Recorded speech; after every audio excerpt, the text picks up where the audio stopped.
thought it would be fun to show you how to make a quick little pamphlet stitch book that you can do with, for anything, actually. This could be your to-do list. It could be a book that you have enough pages to write out a gratitude journal maybe once a week.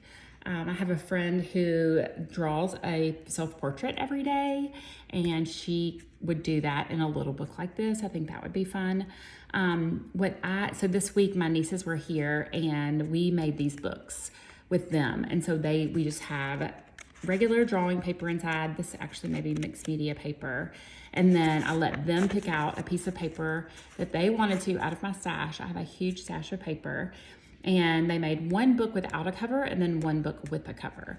So they got to pick their thread, all the things, and it was pretty easy for them. They are 8 and 9, close to that. They're both 7 and 8 right now, but Mila is about to turn 8, and then Juliana will be 9 in November. So I'm just gonna show you, I've already poked my holes in here, so I'm using an awl actually, and then it's easy enough to use a needle. That's already gonna go through really easy because I have a hole there, but I'm gonna poke a hole in the center, one on the right side about a 1/2 inch from the end, and then one on the left side about a 1/2 inch from the end.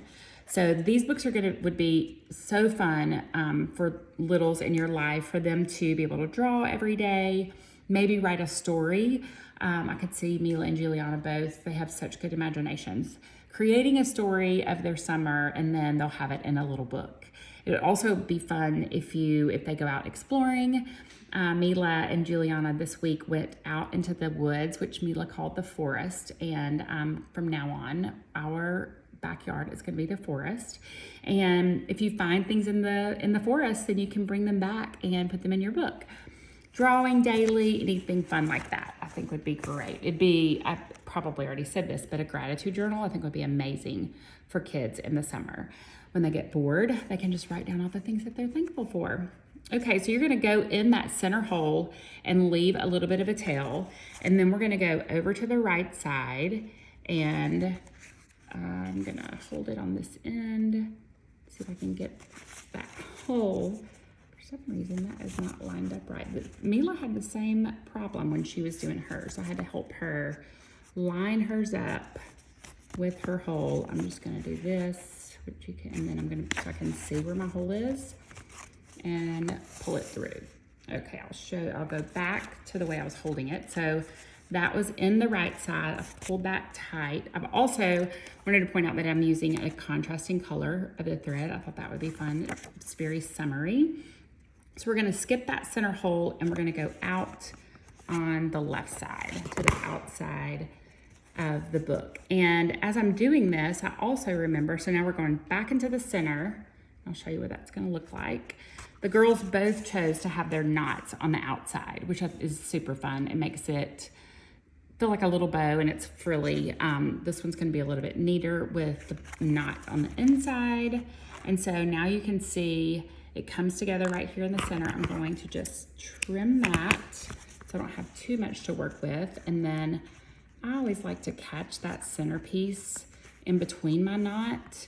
And I'm just going to tie a double knot here. And then if you want to leave those long, you can. It's your book, or it's your favorite person's book. And I'm going to trim those. And so now I have a cute little book that I just believe that it would be so fun, even if they can't write, you record the story that they tell or the funny things that they say. This could be a good tradition to do every summer, maybe even every holiday when they're out, maybe spring break, and then even at the holidays at Christmas, when they're out for a long period of time, out of school, and it would give them something fun to do and a place to record lots of good things. I could glue this first page down. I'm probably not going to, because I'm not going to take that much time to do anything with it. This will probably become a specific book for a specific to-do list. Coming up, I've got a lot of things going on this fall, so it'll be my checklist to get those things done before the summer's over. And I hope you enjoyed that. If you have any questions, let me know. I'd love to answer them.